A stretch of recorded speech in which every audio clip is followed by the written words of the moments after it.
కీర్తనల గ్రంథం 25వ అధ్యాయము. దావీదు కీర్తన. యెహోవా నీ దిక్కునకు చూచి నా ఆత్మను ఎత్తికొనుచున్నాను.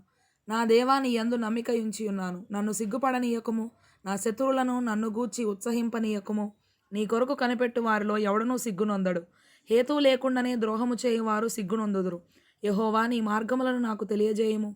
నీ త్రోవలను నాకు తేటపరచుము. నన్ను నీ సత్యమును అనుసరింపజేసి నాకు ఉపదేశము చేయుము. నీవే నా రక్షణకర్తవైన దేవుడవు. దినమెల్లా నీ కొరకు కనిపెట్టుచున్నాను. యెహోవా నీ కరుణాతిశయములను జ్ఞాపకము చేసుకొనుము. నీ కృపాతిశయములను జ్ఞాపకము చేసుకొనుము. అవి పూర్వము నుండి ఉన్నవే గదా. నా బాల్య పాపములను నా అతిక్రమములను జ్ఞాపకము చేసుకొనకము. యెహోవా నీ కృపను బట్టి నీ దయ చొప్పున నన్ను జ్ఞాపకములో ఉంచుకొనుము. యెహోవా ఉత్తముడును యథార్థవంతుడునై ఉన్నాడు. కావున తన మార్గమును గూర్చి ఆయన పాపులకు ఉపదేశించును. న్యాయ విధులను బట్టి ఆయన దీనులను నడిపించును.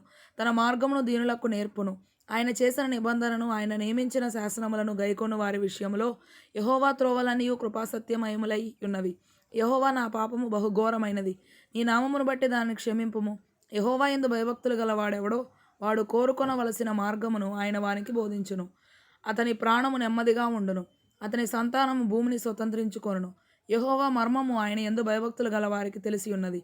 ఆయన తన నిబంధనను వారికి తెలియజేయును.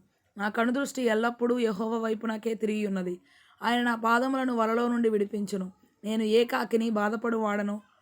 నా వైపు తిరిగి నన్ను కరుణింపుము. నా హృదయ వేదనలు అతి విస్తారములు. ఇక్కట్టులో నుండి నన్ను విడిపింపుము. నా బాధను నా వేదనను కనుగొనుము. నా పాపములన్నిటినీ క్షమింపుము. నా శత్రువులను చూడుము. వారు అనేకులు. క్రూర ద్వేషముతో వారు నన్ను ద్వేషించుచున్నారు. నేను నీ శరణుజొచ్చి ఉన్నాను. నన్ను సిగ్గుపడనీయకము. నా ప్రాణమును కాపాడుము. నన్ను రక్షింపుము. నీ కొరకు నేను కనిపెట్టుచున్నాను.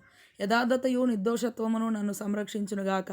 దేవా వారి బాధలన్నిటిలో నుండి ఇశ్రాయేలీయులను విమోచింపుము.